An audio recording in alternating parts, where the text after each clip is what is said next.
Ayah, kenapa ni ayah? Kenapa ni ayah? Ayah bawa baju banyak-banyak, bawa beg besar, ayah nak pergi mana? Ayah nak tinggalkan kampung ni. Ayah, kalau ayah tinggalkan adik, siapa nak jaga makan minum adik? Adik bukan budak kecil lagi. Adik dah besar, pandai-pandai lah. Ayah, takkan sebab perempuan yang ayah baru kenal tu ayah sanggup buat adik macam ni? Memanglah, dia orang kaya, banyak harta. Lagipun dia sayang ke ayah. Tinggal sini pun, adik asyik habiskan harta ayah je.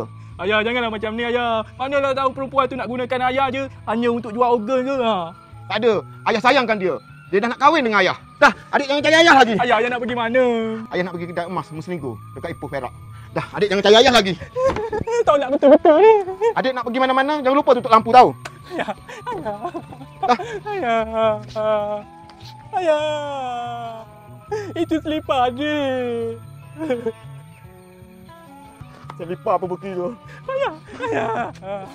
Ayah, tak salam lagi. Nak ambil.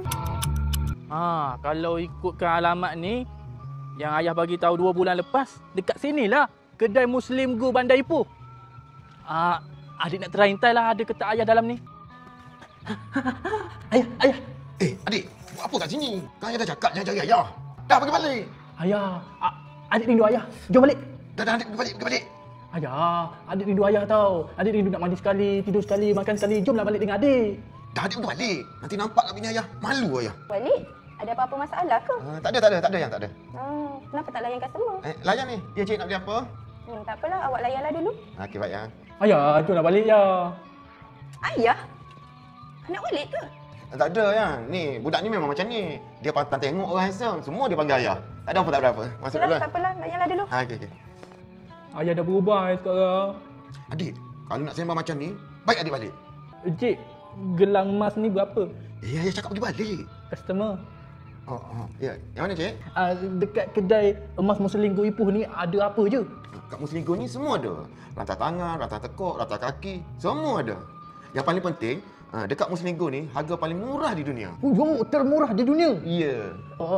Kalau macam tu eloklah. Orang perempuan dia memang sukalah beli-beli emas ni semua. Jadi bolehlah dia orang datang ke kedai emas Muslim Go dekat Bandar Ipoh. Betul. Bijak.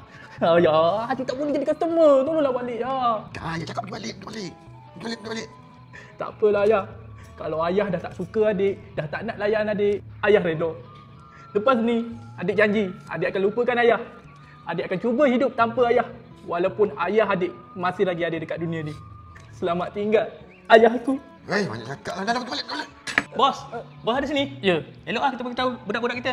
Janganlah. Gang, ni CEO, Kepala Naga Muslim Go Ipoh. Gapo? Apa? What? Anakku, dah lama je cari.